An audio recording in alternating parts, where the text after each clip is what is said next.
Hello and welcome to the Recreation to Recreation podcast, the show where we explore the stories of people who have turned the activity that they love into positive change for our world. My name is Jen, and I'll be your sidekick on this adventure as we treasure hunt for gems of insight and wisdom while exploring the planet with our inspiring guests. For today's adventure, we're heading to Colombia, Canada, and beyond with Marcela to explore her world of ocean, wellness, and reinvention.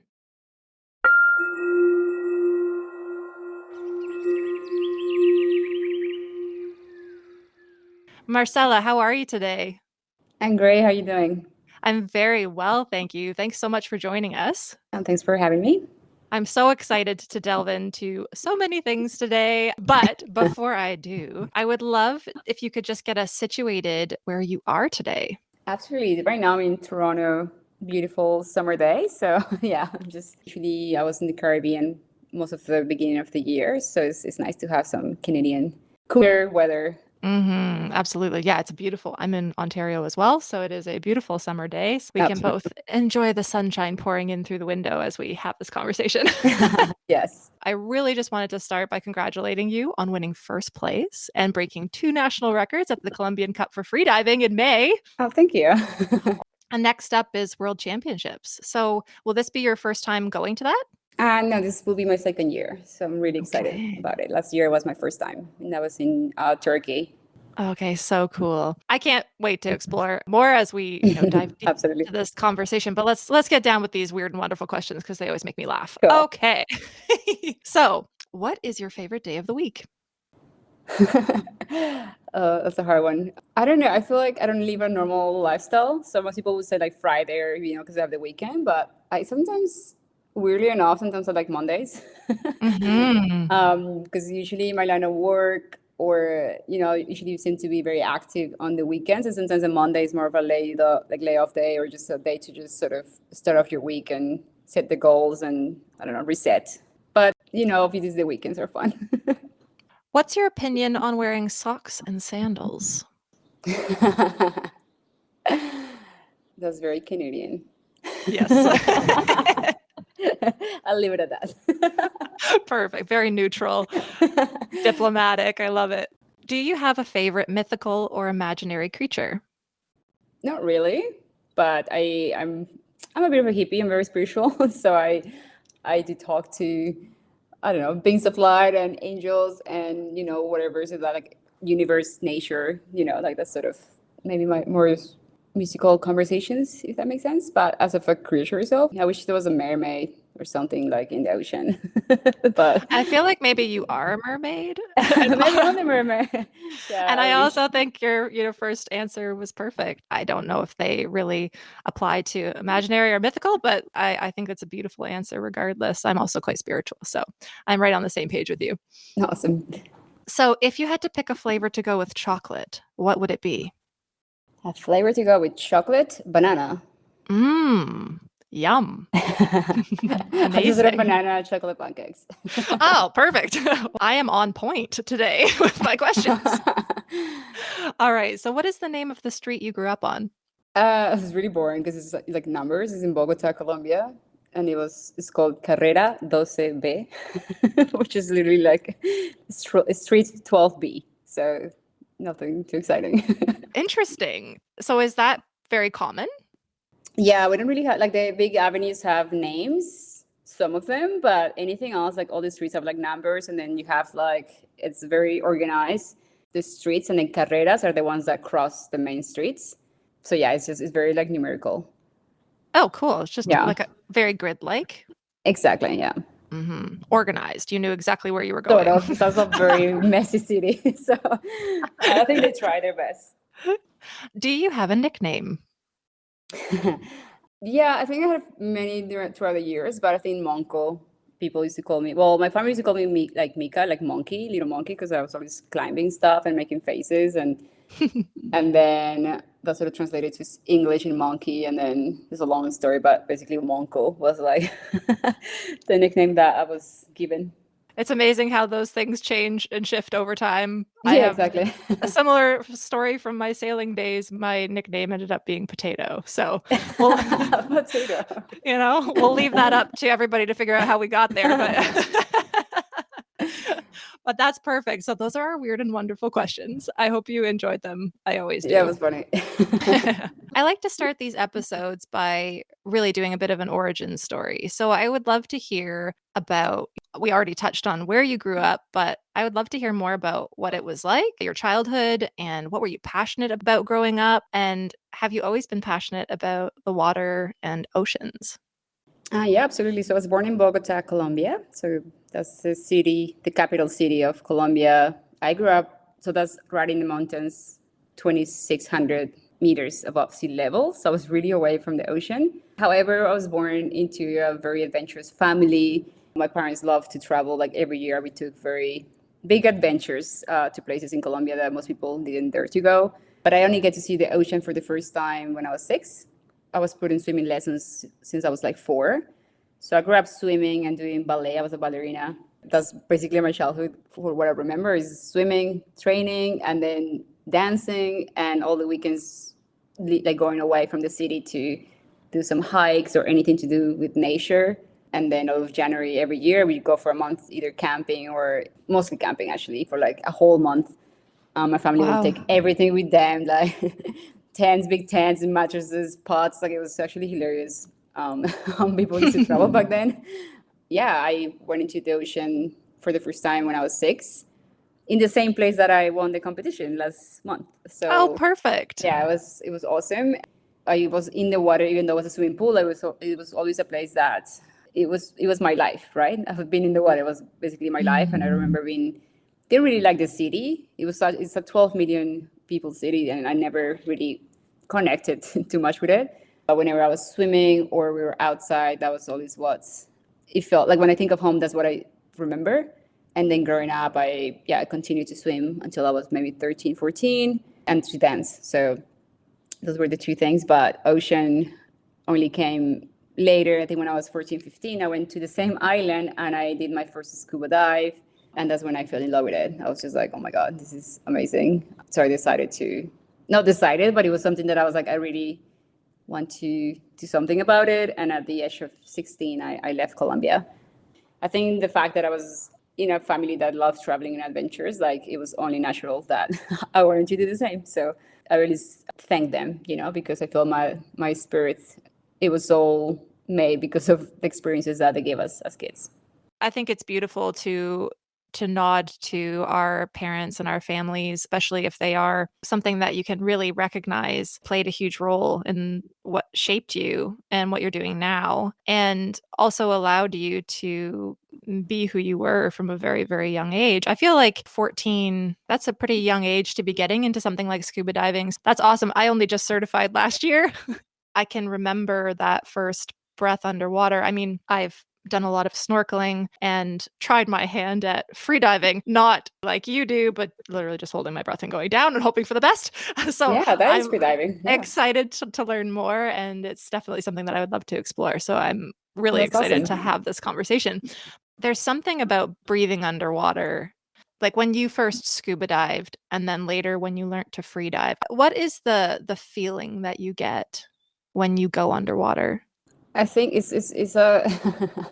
I asked myself that question many times because I feel I cannot put it in words. I cannot give the justice to that feeling. The best description I can say is it's just the peace. It's just like ultimate peace. Just like everything is quiet. I love the quietness. I'm very appreciative of that peaceful environment. And I think when I'm underwater, like the first time when I was scuba is different because you're still hearing yourself breathing through the regulator. Mm-hmm. But I think it was just to see what's under, right? Like we see the ocean and we're so disconnected from it, and just to go down and look at these fish and just feel like you could be part of that world too. Like that's what made me really curious. I became a scuba instructor first, and I worked for a long time, and that's all I was doing. And the first time I tried free diving, I was like, oh my God, like this is even better, And I think that's more what I was looking for. It was just completely quiet, and it was just my mind, my own body and the ocean. It's like you become one. And that's sort of my mantra when I'm in competitions or doing like some serious dives. Like I have a mantra that I'm like, I am one with you. And like I'm talking to the ocean. And I think that's what it is. It just feels like yes, you have the quietness, but I think it's just more a feeling of just complete surrender and just so much peace and just being at home. I don't know.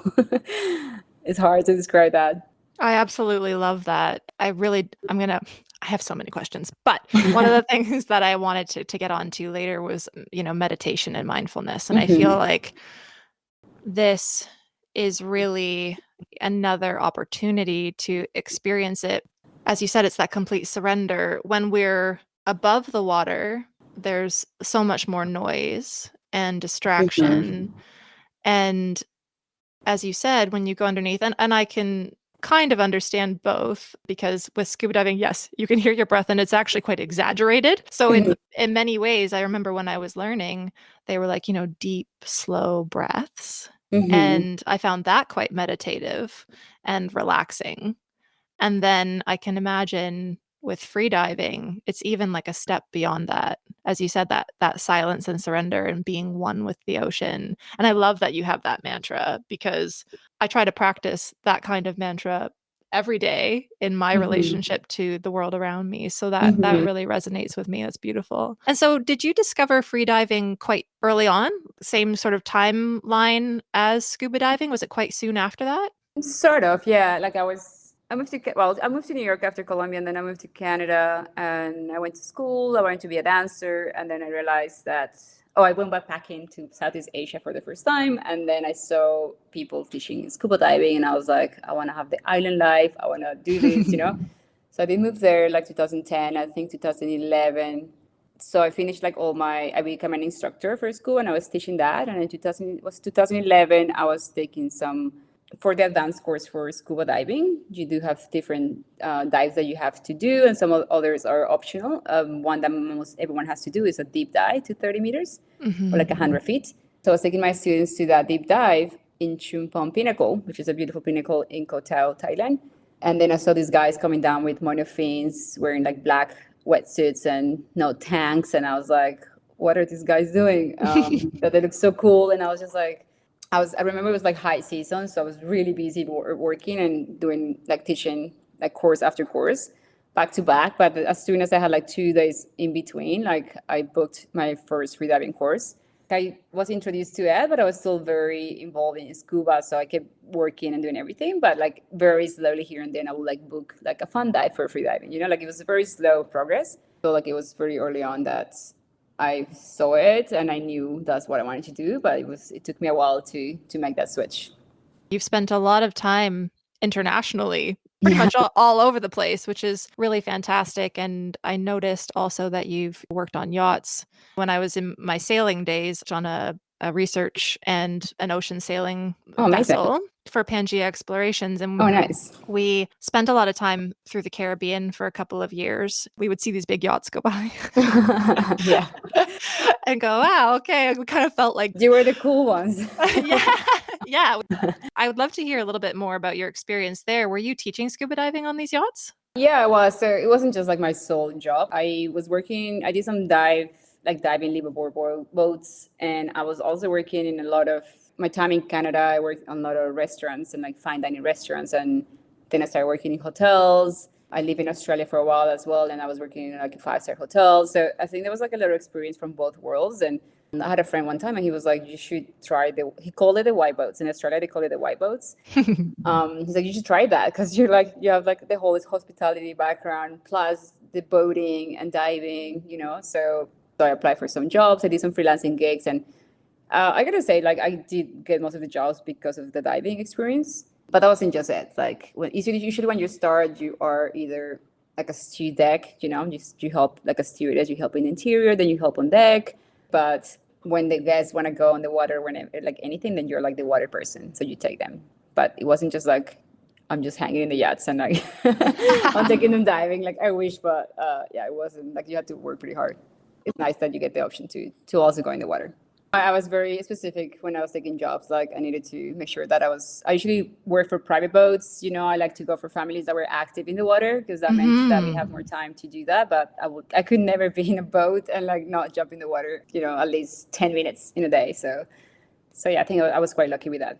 And so, where along the line of all of this experience did you decide to set up Lunamar for the planet and a Luna freediving school? I would just love to hear how that all came to fruition. Was it something that you had dreamed of? Like I call them like a forever and always? Was it like a light bulb moment one day, or was it a slow burn behind the scenes to basically getting to the point where you're like, I really want to set something up? Yeah, I think it was like a very ongoing dream, like throughout my whole life. I always knew that I wanted to work helping others, or like helping like nature. Like I'm so connected, I think, because of my upbringing. And then I started traveling so much. I was backpacking for many years, different continents. And I remember feeling like I want to help, but I also I like very itchy feet. So I found it hard to just stay in one place. So I decided, I was like, well, I don't need to just start in one place. Like I can just move around as well and still help. But Lunamar for the Planet was born in 2012. So it's almost 11 years. Wow.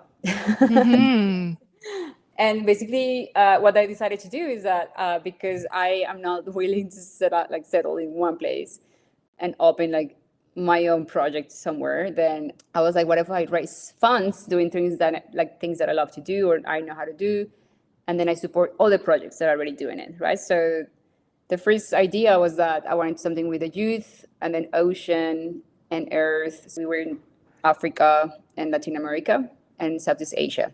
I used to make bikinis for myself because I was always in the water. And I used to make bikinis for myself, and my friends were always like, hey, they're really nice. You should make some for selling or something. And they gave me the idea. So I was like, you know what? So I did like 3 collections throughout 3 years. Yeah, everything was sustainable fabrics. Everything was made in Colombia by a small group of women, like a slow fashion movement, all that sort of deal. 25% of each piece will go towards these projects. And it worked out really well. Like it was going amazing until one point I realized that I was becoming more of a shop, than the actual project. So I sort of restructured that. I think it was 2016. I started slowly drifting away from that idea itself, and I realized that I actually wanted to have my own project. And also all the time, like I started getting people that were interested in partnering up and volunteering or helping. So I was in Indonesia at the time. I was living on a sailboat actually in West Sumatra, so near the Mentawai Islands. And I was doing a lot of volunteering there with the kids, teaching English, but I was actually teaching ocean conservation. All the foreigners going to these third world countries, we're always telling them like, hey, don't throw plastic, don't use plastic straws or like plastic bags. And I think it was working with these kids that I realized that I showed them a video, one of my diving videos. I asked them, I was like, have you ever seen what's under the ocean? Because for them, the only connection with the ocean was that their parents would go out really early, go fishing, and if they bring fish, then they make money, right? Like that was their connection. Like daddy fishes, and then we get money. But they'd never seen anything under, so I showed them a video. And I remember like these 20 plus kids, like little kids, between 3 and 10 years old.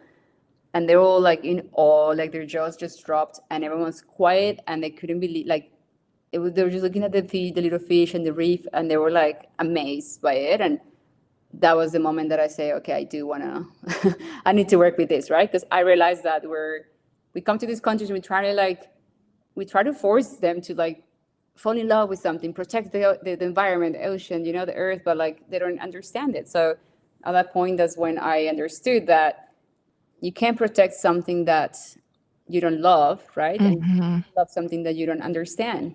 And these kids, they were like falling in love by looking at what was happening, understanding what's happening under the surface. And I think that's when the light bulb basically light up. That was the moment that I say, okay, I do want to do something with this. And it doesn't mean that I have to stay in one single place, because there's so many places in the world that you can, bring this information, and it's just like the whole wanting to help, you know what I mean? Like anyone can do it. We can all do it through our environments or even remotely. And yeah, I think it was 2018 that we decided to come up with the Ocean Waters Project. So it sort of started slowly in Indonesia, but we officially launched it in Mexico. So we did two communities in the East Coast, one Mayan community, one just south of Tulum, and then the other one was in the Pacific on the west coast of Mexico as well. And yeah, that was sort of the transformation. But it's always been like there's been a lot of transformations basically through what Luna Mar was and is now.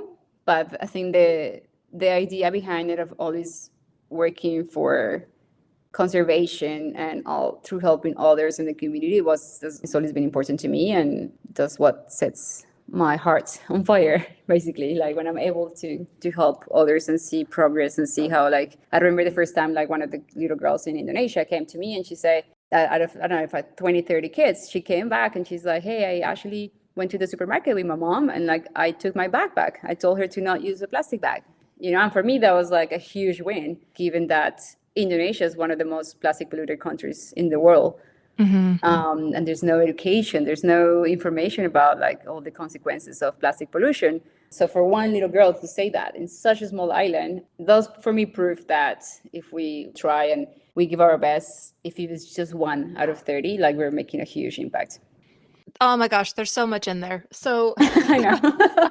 this has been a huge part of my career and how, and not just my career, but my personal life as well, my personal approach to being of service in the world, which is what you're talking about, is this sort of wanting to help. I've also been in an informal education position around plastics pollution, toxics pollution in the oceans, also here in the Great Lakes. It is very much about facilitating that direct connection to the environment so that people will fall in love with it. Because as you just said in different words, my belief is that when we feel connected to something, we will be motivated to protect it. And if we don't have that direct connection, that connection between the thought of something and the emotion that it brings up within us, we are not necessarily going to go out of our way to do something to care for it. So I absolutely love that your career has basically unfolded from your love of the oceans to then help others fall in love with the oceans as well. And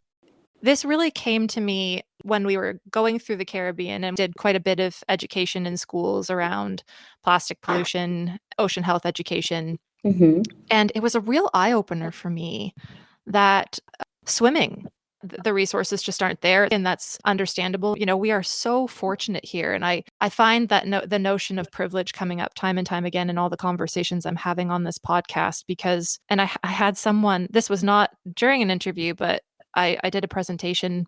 I had this woman say, environmental care, luxury of the affluent.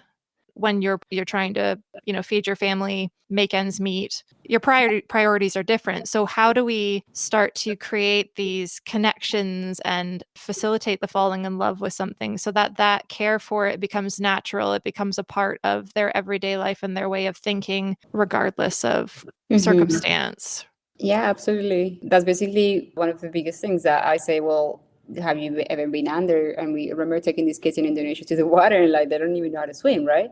And that's what the sort of idea of the project, Ocean Warriors. We have a educational workshop, how the reef works, the importance, fish identification, like why are certain fishes so important to the regions, and sustainable fishing practices and so on. But at the end of the day, it was like the most important thing is that they go in and they see them. I want them to put a mask on and go and like experience it, with their own eyes.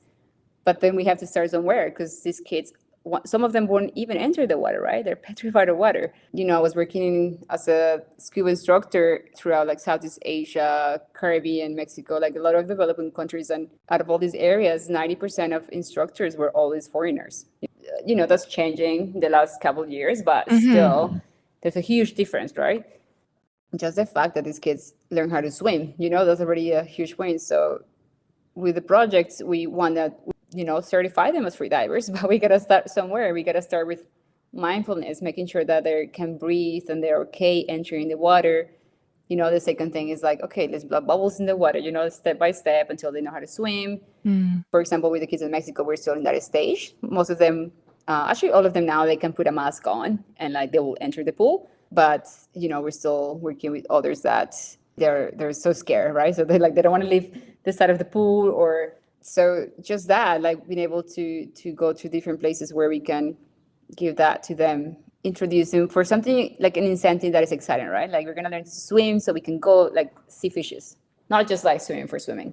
But yeah, it is amazing because they all live in these beautiful islands or coastal areas, and they don't know the water. Like that's just still so crazy to me. But the more, as you say, like the more we travel and we experience that is quite shocking, and yeah, the privilege that you're talking about, right? That for us it's just like swimming is just such a just basic skill, for a kid. Well, in these areas it's not, right? Because they're more worried about other things. Even the parents, like they're fishermen, but they don't know how to swim. Yet they go in these tiny canoes and they go up at sea, in rough conditions sometimes, but they still like they don't know how to swim. Something happens, an accident happens, or their canoe or something like flips over, they're in big trouble. So that's sort of like a dream as well. Like we get to focusing on the youth. It's so important because sometimes the parents, everyone is really hard. Like everyone's got like their ways of thinking, for so long. But I think when it comes from their kids, like they are sometimes maybe more open to perceive changes, or just open to new like ways of thinking, or just the way they view certain things, or even what they do, like maybe the kids being like, hey, I actually know how to swim. Do you want me to teach you something? It's not only about just the kid, but like making sure that they can also create an impact in their own environment. And that starts from home. When I realized swimming was not something that was taught or available, I had this plan back in 2015. I was like, I'm going to start this project and we're going to go and teach swimming. And so and then my life, went different directions as you well know, as it does. So it's wonderful to hear that you're doing that. And it's something that I, ended up teaching here and in Canada instead. So it's still on the water and teaching people to be comfortable in the water and to create a relationship with it and to protect it and find respect for it. And as you said, that firsthand experience of getting in or on the water is such a powerful experience. I always called it the water bubble. If you get someone out even paddling, there's this openness that happens when we're on, near, or around the water that it's just magic. Like it's kind of similar to how you couldn't find the words to explain how it made you feel when you dive. I find the same when I'm on the water or in the water myself, but also when I can facilitate that for other people and invite them out with me. There's some kind of alchemical experience that happens out there, which is so beautiful. And I love that you're doing that. I think you're absolutely right with regards to expending your energy and your intention on children and youth, because as we become adults, we can tend to get stuck in our ways, or it's just what we've known, right?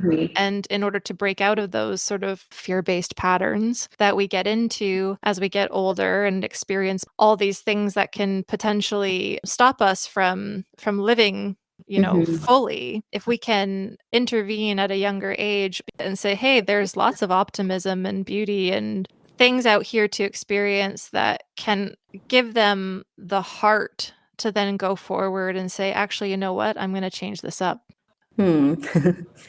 So you get them in the pool. That is the first step in this Ocean Warriors project? Yeah, we do classroom first. It depends. It depends on the setup. We collab with a lot of other organizations and like pools that we can use. So sometimes we have to be very flexible with that. But in regards of the water itself, yes, we go to the pool first. We want to make sure that they're comfortable there first, because we don't want to create, some people that have bad experiences going to the ocean, something happens, they don't know how to swim, or a wave. I think it's very important that they're comfortable first, so we don't create a bad experience. They create more fear for the water. The ideal is, we go to the pool first, get them very comfortable, get them swimming, at least like they're able to have a mask on and move around and be okay. And then second would be like to go in the ocean. Obviously for that, like the logistics, we need the small groups. And also I always, wherever there's ocean, I'm always teaching freediving as well. So I'm lucky to have awesome students, that also always want to help.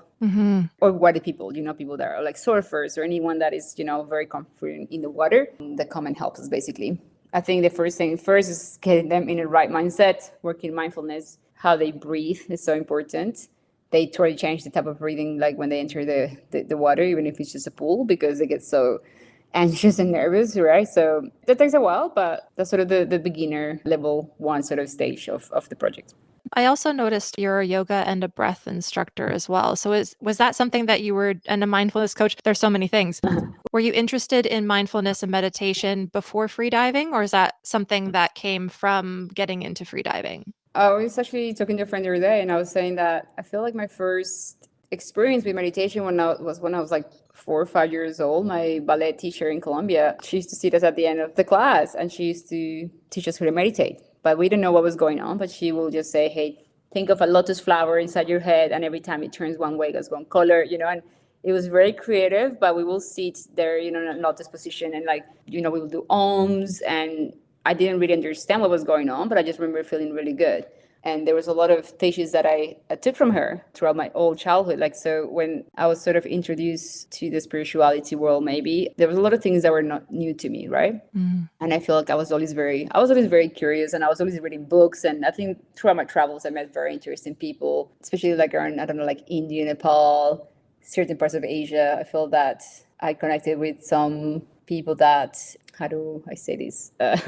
They're just in a different, like I felt they were just in a different level to where I was, and much older but very wise people. And I started getting very curious, and this is way before. I think it was just more from the travels itself. And I don't know, maybe I'm a Scorpio. People say that that maybe I'm just like a little bit of a witch. I don't know, like my intuition is very heightened, and I don't know, it was just more of a searching, and like I felt that I was traveling a lot. So I felt like, am I running away from something? But at the same time, I found myself through all these adventures. And, the yoga, I did my yoga instructor. Actually, my first experience with yoga was when I was living in Toronto, and I was maybe 18. I got a job in this studio in Toronto and downtown, and they had like a yoga, like free classes. And the yoga instructor, she was a dancer. She used to be a dancer, so I loved the way she moved, and she did Ashtanga. So I was obsessed with Ashtanga for a long time.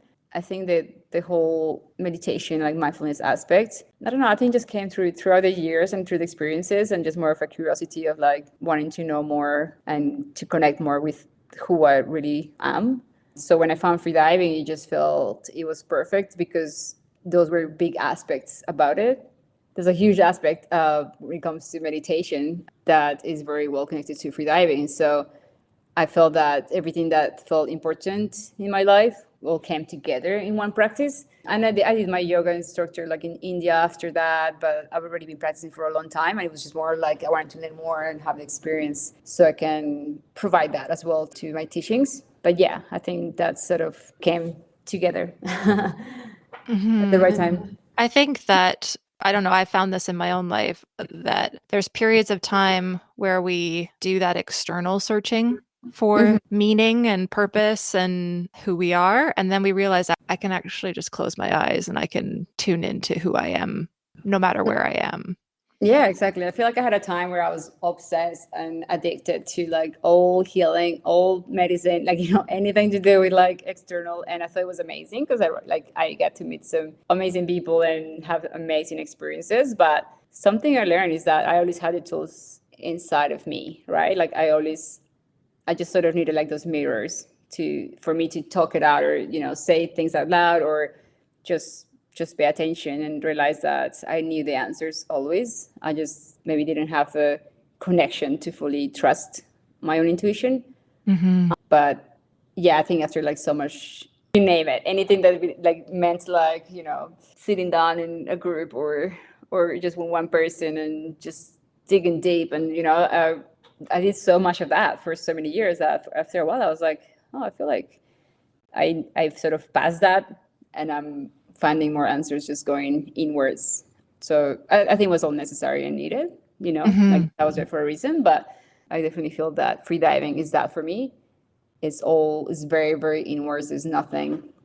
In fact, my favorite thing about freediving is that I say like to my students all the time, is like you can fake it out of the water. I could be heartbroken or anxious because I'm losing my job or anything like that. And I don't know, I have to go do a dance piece or anything, like out of the water, and I can fake it. I can put a smile, or like I can have to go to work with customers and have to smile and be professional. Like I can do that. But in freediving, you cannot. If my mind and my heart, if everything is not in sync, I cannot dive. My mind won't allow me to do. Like it won't allow me to do it. It's like I don't want to use the word pressures me, but it's almost like it creates this discipline that if something is going on, I need to stop, I need to cry it out, I need to let it out, because if I'm not, I'm training and I have to go and do this big dive, I need to get it out, because I can't fake and pretend that it's not happening. It's like it makes me take care of things, like much, like more on the spot, basically, instead of pretending it's not happening. Or so it creates this amazing awareness, and I just love it, because it feels like it's just my own self, like calling me out, like I am calling myself out through, like when I'm freediving. So I love that. And I think what you were talking about there is sort of that mind-heart coherence. And I think that is true wellness, when we can really get ourselves aligned, mind, body, spirit. And as you said, freediving for you is that sort of like snap out of it, not in a disrespectful way to the emotions and the experiences that you're having, but it basically almost forces everything to the surface to say, okay, I need to process this so that I can go and do the thing. Exactly. It's like there's no way like going around it, basically. And also to like be respectful for yourself, right? Like if there's days where I feel I am not in sync, then I take a break, Then I just gotta stop, and it's like, okay, I need to, take the time and deal with it, or just be, So I really love that aspect about it. I love what you said in terms of just be, because we spend so much time doing that we forget about being. So I think that's just something that all of us can reflect on. And it's interesting. And I'd love to hear whether this is similar to you, because I meditate every day, and it's been something that has really transformed my life. I very often will get people talking about meditation, and they'll say, well, I can't meditate. I can't do it. My mind's too busy. And I'm like, that's the whole point.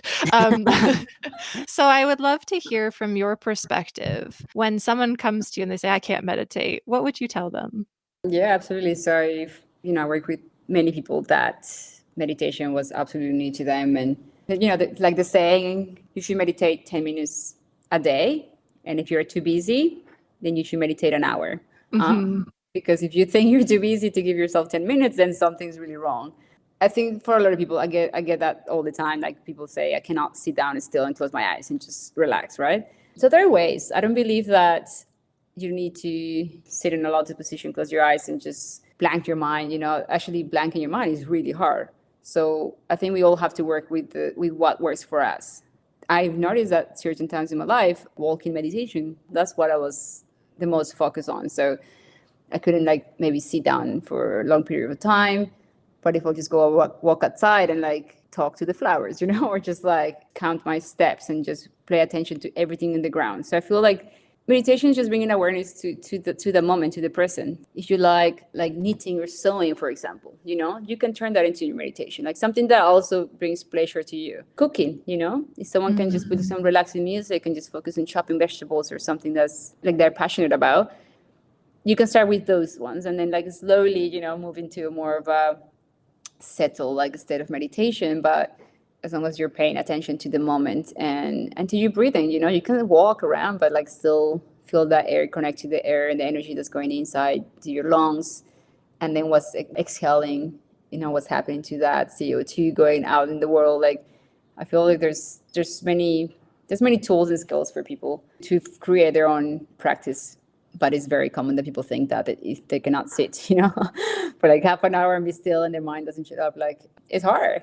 Like, like we know, like we just sit and it's just like, oh, some days it's really hard, some days it works out perfect, But I think consistency and discipline is everything. Which is the same as any new habit or new Exactly. skill you're trying to develop. I know when I first started practicing, I was like, oh no.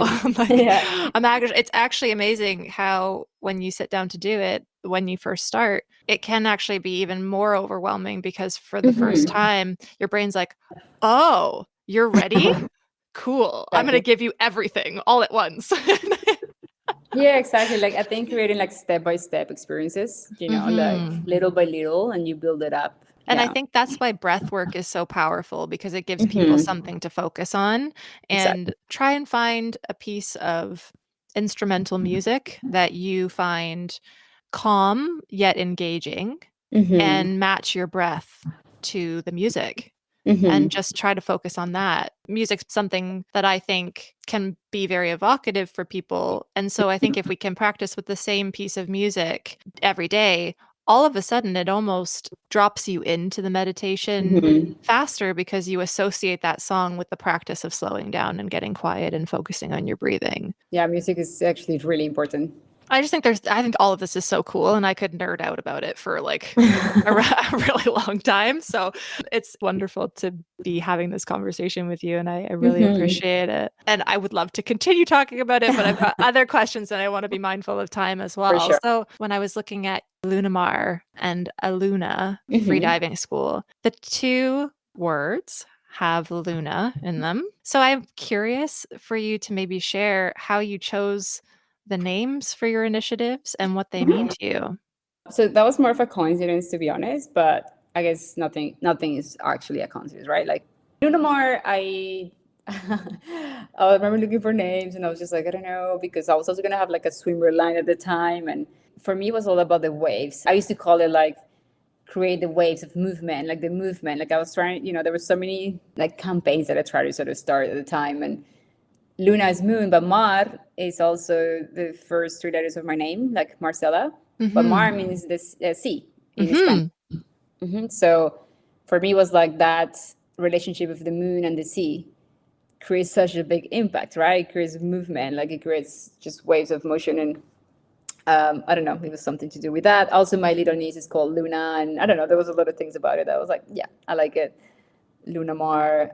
And then for the planet, because everything when I first started like doing I used to make bracelets and raise funds for the ocean. Then I was making t-shirts, then I made tote bags, then I make bikinis. Like I went through like many different like entrepreneur sort of Mhm. stages, and everything was for the planet. So I was like a bracelet for the planet, a bikini for the planet, like everything was for the planet. So at the end, I was just like, okay, it's just Luna Mar for the planet because there's so many faces basically. And then a Luna, I was teaching freediving for a long time, but I didn't have like an official name. I was just sort of freelancing with my own name. But I wanted to set that up and create more of a brand as well, not just for freediving, but for the wellness in general. A Luna is so the Kogis are one of the most, maybe the last indigenous communities still alive in Colombia, and they live in the Sierra Nevada, which is a mountain that is right next to the ocean in the north coast. The only mountain in the world that starts at sea level and ends at freezing point. So they have snow at the tip, but at the bottom is sea level and it's 30 degrees. Hmm. And it's a beautiful, very sacred area. And that's near that area. That's where we used to travel a lot to go camping when I was a kid and just spend so much time near the ocean and the mountains and the jungle. It was like full jungle. When I was looking for a name, I was looking for something related to that area because I felt that was something very important to my relationship with nature and the ocean, but also like the spirituality, like there's something very sacred about that area in Colombia. And just reading through more about it, and I found Aluna basically is what this tribe basically they pray to Aluna. Like Aluna is the everything. There's a beautiful description of the name, like what it means to them. I don't want to say like their god; it's just their everything. But Mm. so the mamas, like the older men, they go in the cave for like about 7 8 years in the dark, stay there until they enter in a luna. So a luna is like a state of mind where nothing exists, where not thoughts exist, where everything's perfect. And they say that before everything was created in the world, in the universe, before was a luna, and a luna was water. Everything when I read that, I was like, this is insane because it's everything I feel. And when you're freediving and you want to enter in this perfect state, meditative state that you're connected and like where everything is just the mother, the earth, the ocean. And since then I actually pray to a luna too. Like it became something that talk to every day. And when I'm in the water, like in competitions, like I connect to a luna as well. So it became something really important to me. And the name was, it just happened to have the luna in there, but it's also a luna. So it's got nothing to do with the moon. And it sounds pretty. Yes, it absolutely does. It's incredible when we explore traditional knowledge and conceptions of the universe and creation from Indigenous culture, Indigenous ways of knowing. And I've found affinity with First Nations ways of thinking here in Canada. I think it's so wonderful that you were able to find something that spoke to you so deeply and really encapsulated not just the geographical relationship that you had to that area because of your childhood experience, but also the deeper meaning of that place and space for you. In many ways, it does give you a way of describing that feeling to other people with regards to free diving, because if they are spiritual, there will be an element of that understanding that people can share with you from their own experience. Oh, I love that. Well, thank you so much for sharing that with me. And with our listeners. I think that's absolutely beautiful, because I think names, like when we're creating something from our passions, the name, although it's just a label, it is the first interaction that people will have with what you've created. And so when I was thinking about naming the Recreation to Recreation podcast, I have a wider initiative called Recreation, which is really just about the fact that we are constantly recreating our reality and recreating the world around us through our thoughts, our beliefs, our intentions, our actions. So that's why I wanted to ask you that question about the names. It was funny that they both had Luna in them. Yeah. I love that, as you said, there isn't really any coincidence. There was obviously something there that Yeah. was drawing you to both. I think that's just a beautiful coming together of exactly what you were trying to do when you set this up. Yeah, absolutely. And thank you for asking. Not many people actually ask that question. So they just think it's cute. And I'm like, yeah, sure. Yeah. Oh, nice. Yeah. As I said, Yes. I don't really do surface level. So kind of the deep dive with you. Two more things that I'd really like to touch on. One, I think leads directly from what we were just talking about, which is a reason why I chose this word for your triad, which is reinvention. Because, and now as I'm listening to you talk about the iterations that Lunamar has gone through, and even just your approach to life in general, that you have been constantly reinventing the way that you do things. As you said, there's this foundational piece that it's for the planet, but that the ways that we can instigate change, they don't have to stay the same. They don't have to be in one place. They can be, and that can be very powerful. But if you do feel the call to change the dream, that is okay. And there's so many different ways that you can do that. So I'd love to just explore the idea of reinvention with you a little bit more. You've not only created an initiative with Lunamar, which you started raising money for other initiatives, and then you decided to sort of create your own project.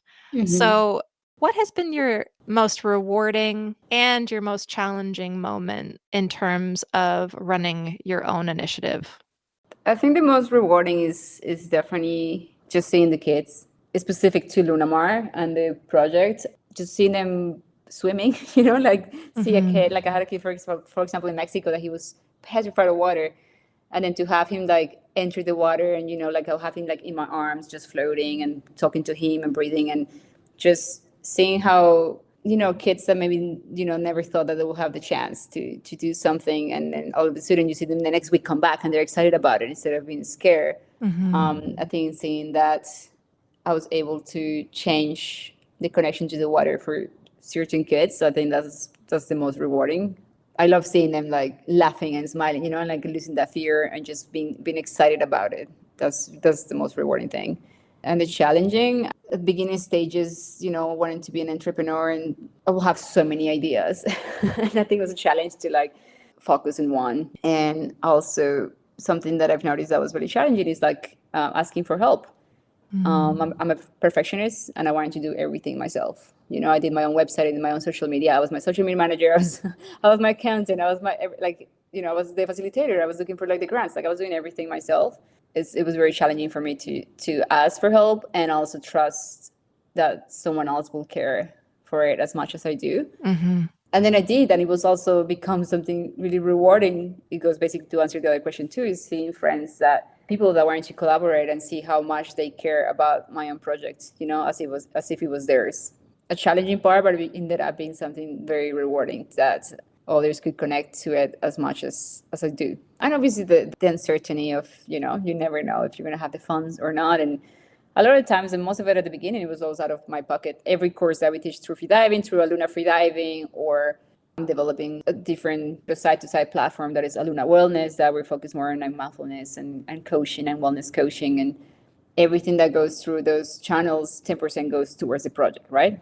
Mm-hmm. I think it's always a challenge for, like, how do you make things happen? And it's not a normal job that you're just getting a secure salary, just doing it out of passion and out of putting your heart in it. And as much as that is challenging, when you get the projects going and an event or something happen and people show up and you see the impact that those little things can do, at the end, it's all rewarding in my eyes. Type 2 fun. Exactly, yeah. And I think what you described there is actually a very common experience of entrepreneurs in general, which is you give birth to this idea and this project. That worry is always going to be there of, is anyone going to love this as much as I do? Learning to delegate is exactly really tricky. What would be your words of advice to someone who is maybe thinking of pursuing their passion full-time and starting their own charity or initiative? That's a big question. But I think doing what we love is the ultimate dream. I've gone through so many different jobs in my life. I always go back to, no, this is what my heart wants to do. And no matter how amazing a job was or how much money they will offer, I think it was really important to always stay true to myself and ask myself, like, am I happy or am I not? Without being scared of what the money situation will be. For anyone, not just an organization, but like anyone that's just trying to pursue their passion and do what they love, for a living. Paulo Coelho is one of my favorite authors, and he's got there's a saying in one of these books that I think was in The Alchemist, actually. It says that if you have the courage to go for what you really want in life, the universe will conspire to help you. Mm-hmm. I truly believe that. Like, there's been so many times in my life where I just go, screw it, I'm just gonna go for this. I'm gonna do it. Like, I have no money. Like, I don't know, I'm gonna do it. And then all of a sudden, like, opportunities show up, people show up. Like, I always feel the universe takes care of you when you really, truly follow in your heart for something that is good, right? Mm-hmm. But I also feel that it's important to know that it's important to fully trust and surrender to the universe that if something is meant for you, it will happen, right? Like, if you're working for it and you're putting your heart in it, like, it will happen. It will help you to make it happen. But if something's not meant for you, it will also make it clear that it's not for you. So we must fully trust and not force it, and that comes to anything, passions, jobs, relationships, like anything. So I feel that just following your intuition and just going for it, like, I feel like 90% of what stops people from doing that is money. Mm-hmm. They can compare, like, I have this salary. If I go do that, I'm going to make 3 times less the money. And I feel like I've gone through that exact dynamic so many times in my life. And every single time was so worth it, because when you're doing something that you're so passionate about, like, you're just going to do better and better, right? So the opportunities, the business, everything is just going to come to you because you attract that, right? Because you're acting from a space of peace and love, and you're just generally doing something good for others while you're being true to yourself. Trust and just freaking do it. Yes, we have one life. We live like we have like life B, C, D. Like, no, we just have one life. Like, what do you have to lose? I hate the what if of something. Like, that's just my thing. Like, I don't want to know what if. I want to know that I did it, and if it doesn't work out, then okay, at least I tried, right? Don't sit down and just stay with the what if, because you will never know. Perfect. I mean, you're mirroring everything within me right now. So that's beautiful. It was just wonderful listening to you talk about that. I completely agree. I think when we're leading from a space of authenticity and we are, when you create from who you truly are, you really can't fail. Exactly. As you said, when it's coming from a space of service and wanting to move towards the highest good for all involved, I mean, that, once again, you can't fail. Exactly. And someone that's actually looking to do a project with community or an organization, you're actually putting your passion into giving something back, to your community, to the humanity, like to the planet. That alone, that's already, you're going to be taken care of. Money might be tight here and then, but that's okay, because the feeling of fulfillment, it's amazing, and it's worth every single cent that you might not have, but you will have enough anyways to live a happy life. I think fear needs to be out of the question. And recognize when you are rubbing up against the edge of your comfort zone and sort of say, okay, on the other side of this Exactly. fear is opportunity and possibility. Exactly. It might even turn out better than you ever imagined. I think too, and we were talking about it earlier, that sort of like external seeking for things that are going to bring you fulfillment versus going inward. We have all these societal norms of what success looks like. And if we can really sit down with ourselves and say, okay, what does prosperity mean to me? What does success mean to me? And can I, for a time, just allow myself a moment where I'm reassessing what my means are? Can I live within my means for this period of time, knowing that if you are following your heart, everything is going to unfold for you in a way that's probably better than you even imagine. Exactly. And, where we can get very creative. I usually live in Mexico or like other countries where it's cheaper, to expenses, but I still get the inspiration and the community around me that I, could continue to work and do what I do. It's a matter of just doing it. Either it's an excuse or you're doing it. And we're very good at creating excuses. So excuses be gone. Exactly. This was amazing. I can't believe time flies always. I know.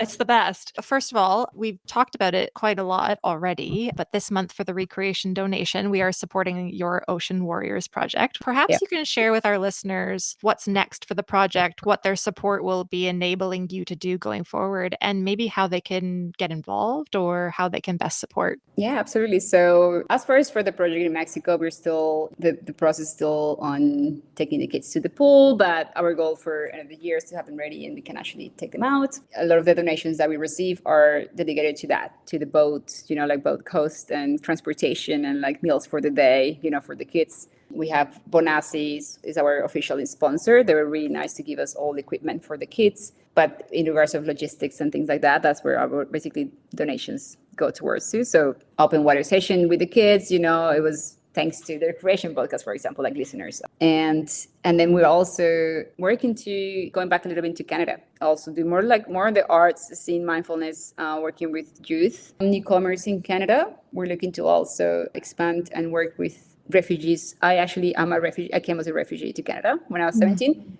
It's sort of like all circling back, and I'm, being here, I feel that I've been called to work with those newcomer youth and those refugee youth that are coming to Canada and also trying to find their voice and trying to find their passion. And like, if we can do it through ocean conservation and environmental subjects, will be even more amazing. So that's something that it's on the plans as well. So we're very excited about that.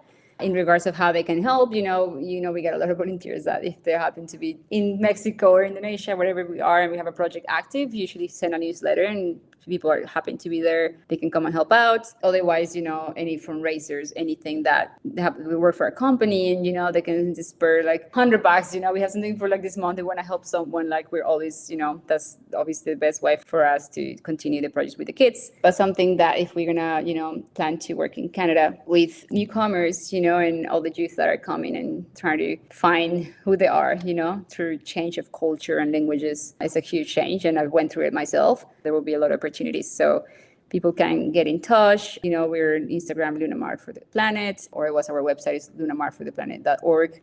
And people can also take freediving courses with you in Toronto, right? Yes, so I've been doing some workshops in Toronto. We also have some collab friends that teach, as well, all over in Ontario. You can find us in Aluna Freediving on Instagram or alunafreediving.com. I didn't start it as sort of a project that I want to sit in the ground. Is Aluna Wellness. And basically we're doing sessions to companies or one-on-ones. We explore some maybe deeper subjects as well on the one-on-ones, but that's something that is also very important to work with mental health, especially I feel that in North America or certain parts of the world, like I feel that there's more bigger need also like this mental, emotional support to people working really hard, working like different lifestyles. And it's something that's been calling me for a long time, and I mean, I'm deep in the process of making that happen. So I'm also very excited about that. I've got one more question left, but we're ending with this reflection that you are just answering every call. And I go through crises that where my heart is like, are you doing what you want? And then I think it's my only job to just listen to that and do it. Yeah, that's beautiful. And when you do, get started with things, if there's something in the Great Lakes that I can help with, do let me know. I'd love to Oh, collaborate. absolutely. I was Yeah. already thinking about it when you mentioned it, Okay. like in the first minute of our call. So you'll be hearing from Perfect. me. I love that. Oh, I can't wait. Okay, perfect. So I've been ending every episode with the same question just because I think it's, to me, the ultimate question. What do you think is the meaning and purpose of life, the universe, and everything? Hmm. I think the meaning for us to be here, to be given one life to come and explore how amazing this planet and the universe is that I think honestly, I know it sounds redundant, but like I feel that if every single human was living life connected to the true desires, to like what they really want to do. So basically, I feel that when I'm doing something that I'm so passionate about, like my heart feels warm. Even having this conversation, like my heart feels warm. Like when I'm talking about all these things, I'm like, it warms me up, and I feel that I'm vibrating this like fire, this passion, just outside of me. And I feel that if every single human was doing that, imagine the type of world that we will have. I think the purpose is just we come here to be true to ourselves and like don't live our lives out of fears or out of expectations, that are external to us. But if we can truly just take the adventure and just like screw it, I want to live exactly how I want to live. I want to do what sets my soul on fire. Then that's what we're here for. So, And yeah. there you have it. Well, thank you so much for your time today, Marcela. This was, as you said, I feel my heart is warm as well. These conversations serve such a beautiful purpose in my life, and the whole hope is that it will for many people who are listening the world over. So thank you so much for your time today. Thank you so much for all the wonderful things that you are doing to help people, even though you're starting with children, the ripple effect of helping people fall in love with the oceans. I think starting with the oceans is wonderful, and I know that it spreads to all types of nature, no blue, no green, and nothing in between. So It's all one. it's all one. So thank you so much for your time today, and I'm excited to collaborate going forward. Absolutely. Thank you so much. I really enjoy.